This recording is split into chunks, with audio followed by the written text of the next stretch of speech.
Good morning, good afternoon, good evening, and welcome to a post on artificial and real intelligence. My professional experience was in accelerator physics, a discipline which is primarily applied particle physics and RF engineering. Laser physics has played an increased role in the field in recent years, but the newcomer that is making the biggest splash today is artificial intelligence. Young people who have taken classes in artificial intelligence, Kalman filters, machine learning, data science, and self-driving cars are sometimes hired by accelerator facilities run by the government, and they sell their schemes for improving operations that have traditionally been done by hand. Accelerator physicists have been trained in classical physics to operate machines that require both a systematic approach to simulating particle dynamics and the development of intuition about how the engineering subsystems depend on one another. While some accelerator physicists greet these data science newcomers with great enthusiasm and optimism, others look at their techniques and say, "We tried to automate that system years ago and it didn't work because of X, Y, and Z." They know that sometimes greater automation just makes the system harder to untangle as feedback loops fail in a cascade of automated chaos. Perhaps the old-timers' skepticism comes from knowledge that developing a concept for an artificial intelligence controller takes all of 10 minutes, but dealing with all of the exception handling and failure modes takes 10 years or 10 lifetimes in some cases. They may have read the book called The Mythical Man Month. It is a book about how software projects' personnel requirements scale exponentially if you do not structure them properly. They also may wonder why we should automate systems that are designed to teach people about how to operate and construct complex systems. If the automation hides how the system works, what is the student learning? To trust in blind automation? What I understand is that because there is presently such a huge influx into anything called artificial intelligence, you will find many people who rebrand themselves and repackage old ideas as the latest and greatest thing. Consider this machine learning jargon. Any tunable, unsupervised machine learning solver uses transfer learning to some extent, sometimes implicitly in the form of hyperparameters or pre-processing of inputs. I'm pretty sure that there are older, clearer ways to say the same thing, and that complex, specialized subdiscipline syntax is a form of laziness that frequently hides simple errors.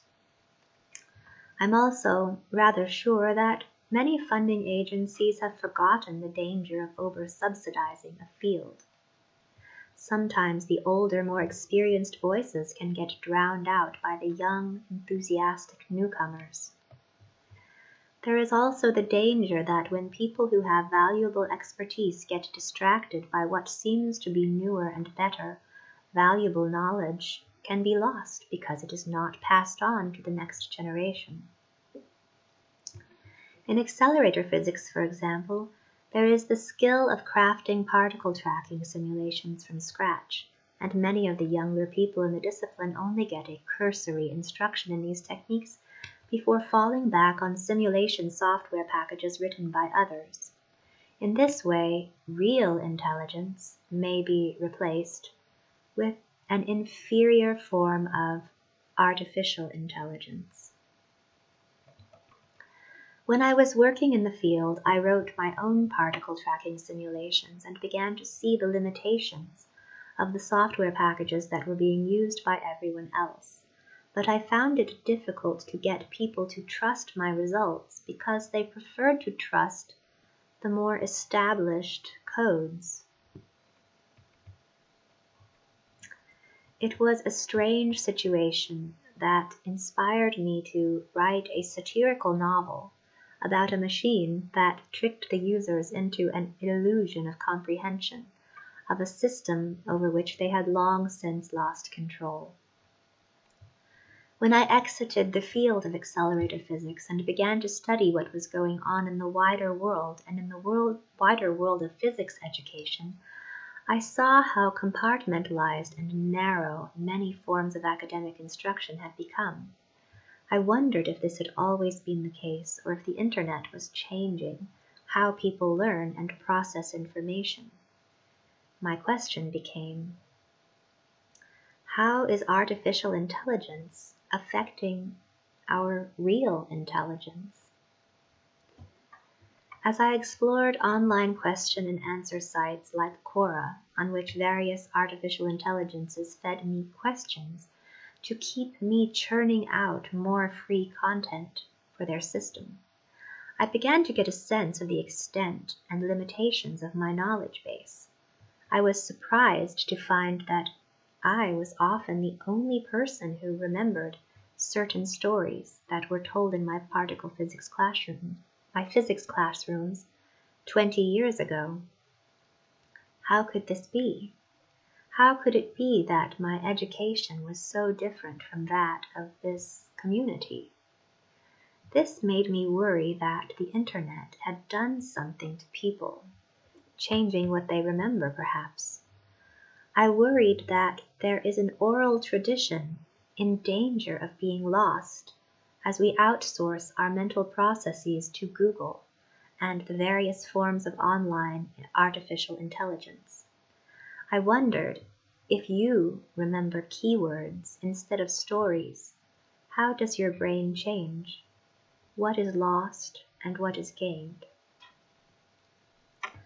I think we can preserve what needs to be preserved without losing the advantages of the computing age if we preserve enclaves of silence.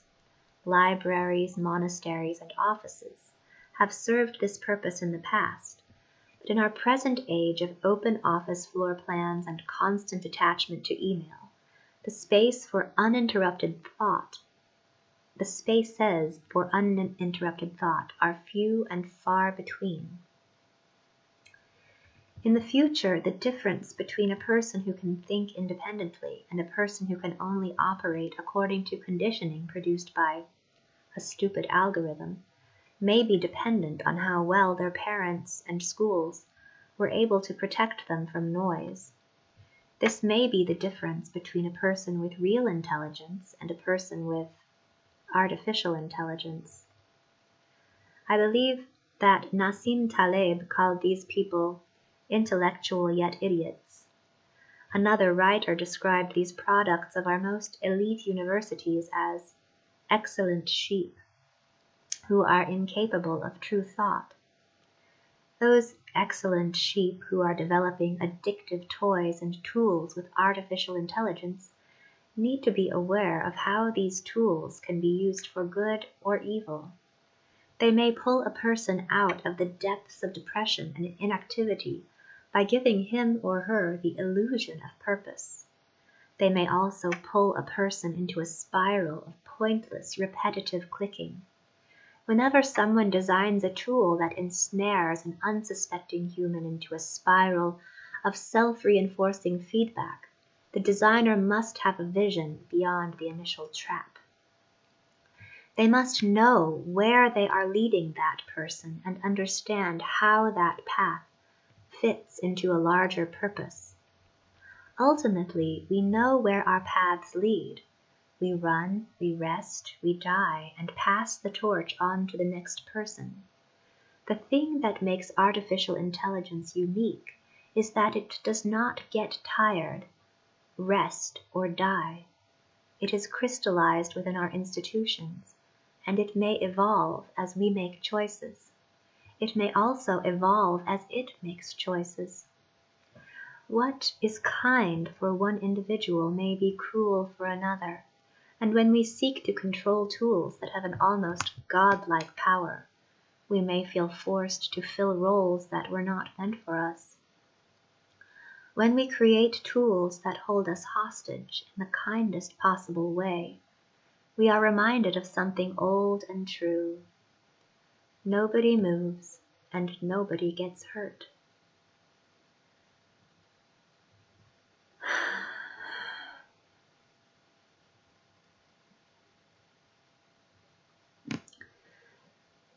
This pandemic is our chance to stop moving and take stock of our frantic pursuit of progress. We shouldn't waste it. I think that keeping people running on a hamster wheel and chasing after the illusion of progress is cruel, and this is not a new sentiment. There was a nice short story written back in 1911 called The Other Side of the Hedge by E.M. Forster. It speaks to this issue, and since it isn't very long, I will go ahead and read it here. My pedometer told me that I was 25, and though it is a shocking thing to stop walking, I was so tired that I sat down on a milestone to rest. People outstripped me, jeering as they did so, but I was too apathetic to feel resentful, and even when Miss Eliza Dimbleby, the great educationist, swept past, exhorting me to persevere, I only smiled and raised my hat. At first I thought I was going to be like my brother, whom I had to leave by the roadside, a year or two round the corner. He had wasted his breath on singing, and his strength on helping others, but I had travelled more wisely, and now it was only the monotony of the highway that oppressed me. Dust underfoot and brown crackling edges on either side, ever since I could remember. And I had already dropped several things. Indeed, the road behind was strewn with the things we all had dropped, and the white dust was settling down on them, so that they already looked no better than stones. My muscles were so weary that I could not even bear the weight of those things I still carried. I slid off the milestone into the road and lay there prostrate, with my face to the great parched hedge, praying that I might give up. A little puff of air revived me. It seemed to come from the hedge, and when I opened my eyes there was a glint of light through the tangle of boughs and dead leaves. The hedge could not be as thick as usual. In my weak, morbid state, I longed to force my way in, and see what was on the other side. No one was in sight, or I should not have dared to try, for we of the road do not admit in conversation that there is another side at all. I yielded to the temptation, saying to myself I would come back in a minute. The thorns scratched my face, and I had to use my arms as a shield, depending on my feet alone to push me forward. Halfway through I would have gone back, for in the passage all the things I was carrying were scraped off me, and my clothes were torn, but I was so wedged that return was impossible, and I had to wriggle blindly forward, expecting every moment that my strength would fail me, and that I should perish in the undergrowth. Suddenly cold water closed round my head, and I seemed sinking down forever. I had fallen out of the hedge into a deep pool. I rose to the surface at last, crying for help, and I heard someone on the opposite bank laugh and say, "Another!" And then I was twitched out and laid panting on the dry ground. Even when the water was out of my eyes, I was still dazed, for I had never been in so large a space, nor seen such grass and sunshine. The blue sky was no longer a strip, and beneath it the earth had risen grandly into hills, clean bare buttresses with beech trees in their folds, and meadows and clear pools at their feet. But the hills were not high, and there was in the landscape a sense of human occupation,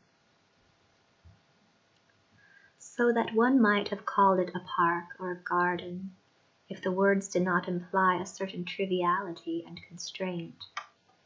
As soon as I got my breath, I turned to my rescuer and said, "Where does this place lead to?" "Nowhere, thank the Lord," said he, and laughed. He was a man of 50 or 60, just the kind of age we mistrust on the road. But there was no anxiety in his manner, and his voice was that of a boy of 18. "But it must lead somewhere," I cried, too much surprised at his answer to thank him for saving my life. "He wants to know where it leads," he shouted to some men on the hillside, and they laughed back and waved their caps. I noticed then that the pool into which I had fallen was really a moat which bent round to the left and to the right, and that the hedge followed it continually. The hedge was green on this side, its roots showed through the clear water, and fish swam about in them, and it was wreathed over with dog roses and traveller's joy. But it was a barrier, and in the moment I lost all pleasure in the grass, the sky, the trees, the happy men and women, and realized that the place was but a prison, for all its beauty and extent. We moved away from the boundary, and then followed a path almost parallel to it across the meadows. I found it difficult walking, for I was always trying to outdistance my companion, and there was no advantage in doing this if the place led nowhere. I had never kept step with anyone since I left my brother. I amused him by stopping suddenly and saying disconsolately, "This is perfectly terrible. One cannot advance, one cannot progress. Now we of the road—" "Yes, I know," he interrupted. "I was going to say we advance continually," I said. "I know," he said. "We are always learning, expanding, developing. Why, even in my short life I have seen a great deal of advance. The Transvaal War, the fiscal question, Christian Science, radium. Here, for example," I took out my pedometer, but it still marked 25. Not a degree more. Oh, it stopped. I meant to show you. It should have registered all the time I was walking with you, but it makes me only 25. "Many things don't work in here," he said.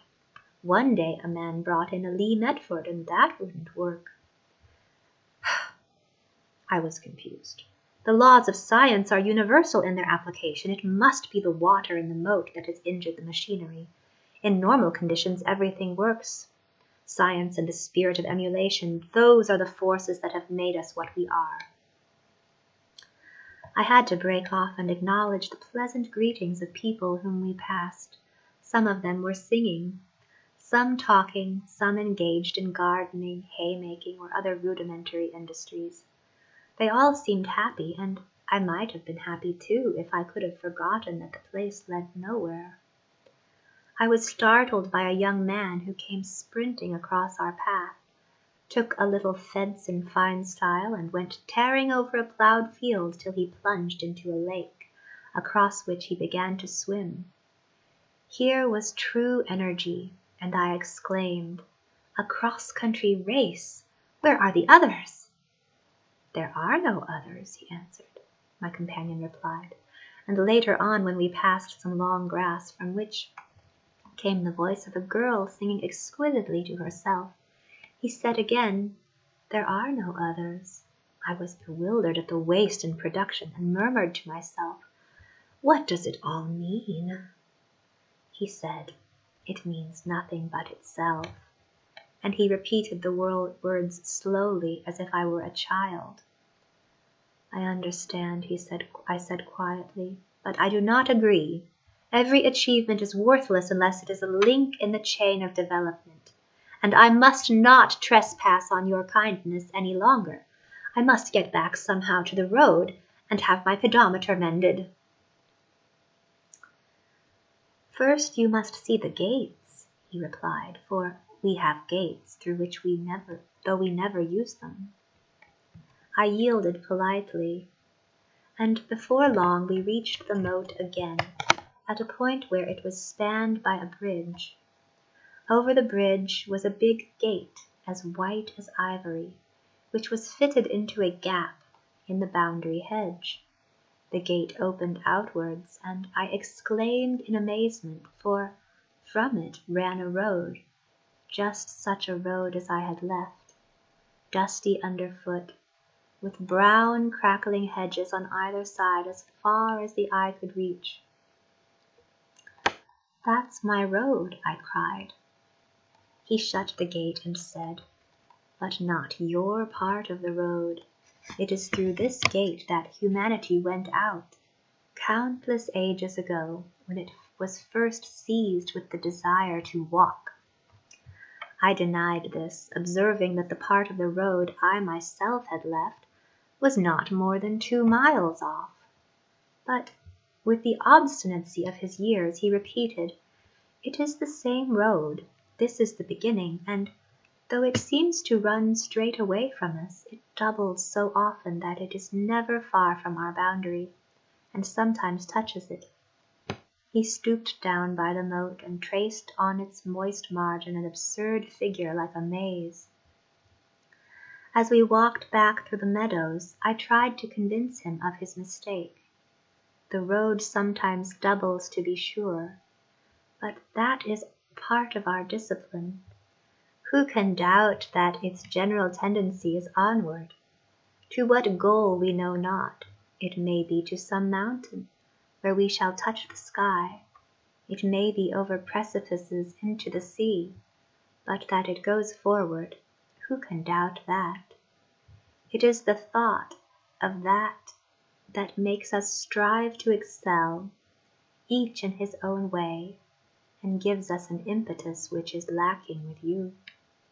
Now that man who passed us, it's true that he ran well, and jumped well, and swam well, but we have men who can run better, and men who can jump better, and who can swim better.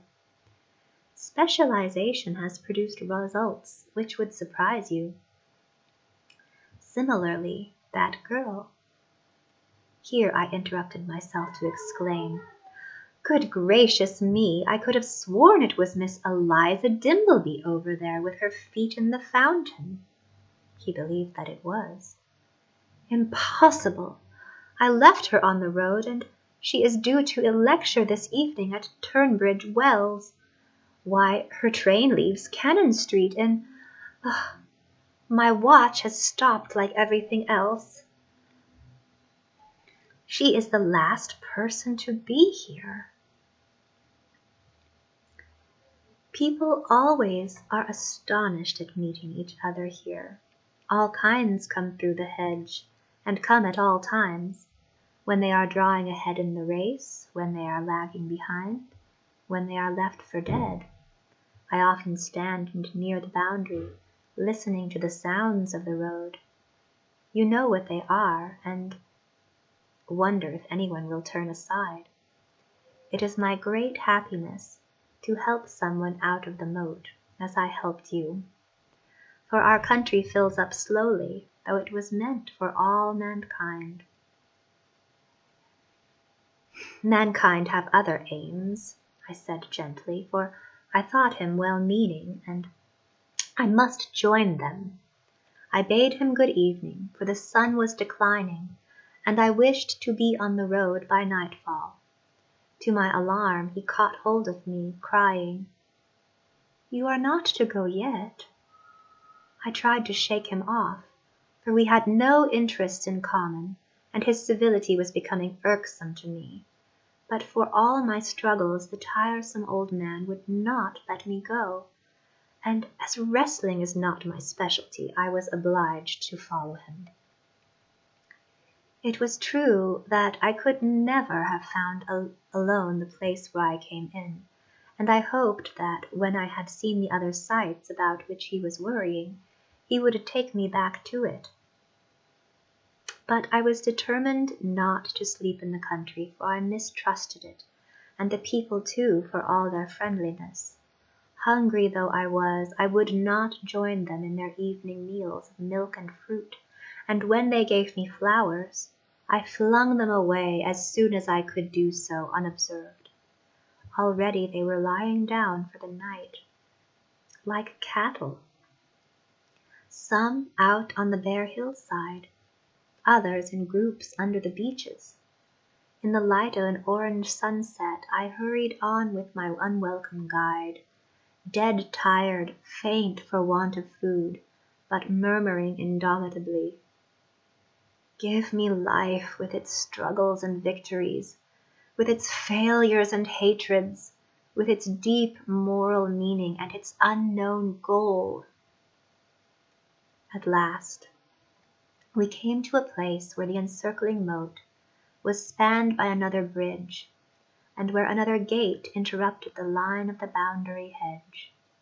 It was different from the first gate, for it was half transparent like horn, and opened inwards, but through it, in the waning light, I saw again just such a road as I had left, monotonous, dusty, with brown crackling hedges on either side, as far as the eye could reach. I was strangely disquieted at the sight, which seemed to deprive me of all self-control. A man was passing us, returning for the night to the hills, with a scythe over his shoulder and a can of some liquid in his hand. I forgot the destiny of our race. I forgot the road that lay before my eyes, and I sprang at him, wrenched the can out of his hand, and began to drink. It was nothing stronger than beer, but in my exhausted state it overcame me in a moment. As in a dream, I saw the old man shut the gate, and heard him say, "This is where your road ends, and through this gate, humanity, all that is left of it, will come in to us." Through my senses, though my senses were sinking into oblivion, they seemed to expand ere they reached it. They perceived the magic song of nightingales, and the odor of invisible hay, and stars piercing the fading sky. The man whose beer I had stolen lowered me down gently to sleep off its effects, and as he did so, I saw that he was my brother.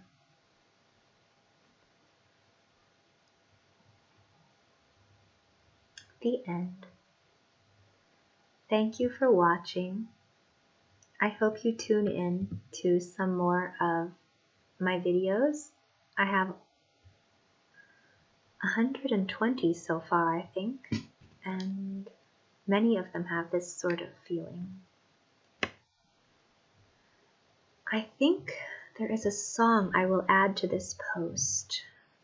It's a Metallica song. Let's see, I'll recite the poem. Wherever I may roam, and the road becomes my bride, I have stripped of all but pride. So in her I do confide, and she keeps me satisfied, gives me all I need. And with dust in throat I crave, only knowledge will I save. To the game you stay a slave. Rover, wanderer, nomad, vagabond, call me what you will, but I'll take my time anywhere, free to speak my mind anywhere. And I'll redefine anywhere, anywhere I may roam, where I lay my head as home. And the earth becomes my throne, I adapt to the unknown. Under wandering stars I've grown by myself, but not alone. I ask no one. And my ties are severed clean, the less I have, the more I gain. Off the beaten path I reign, rover, wanderer, nomad, vagabond, call me what you will. But I'll take my time anywhere, I'm free to speak my mind anywhere, and I'll never mind anywhere, anywhere I may roam. Where I lay my head is home. I wonder if I can play a little bit of that.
And the road becomes my bride.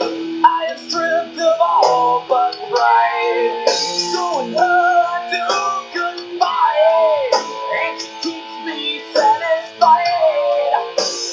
Gives me all I need, and with dust in throat I crave.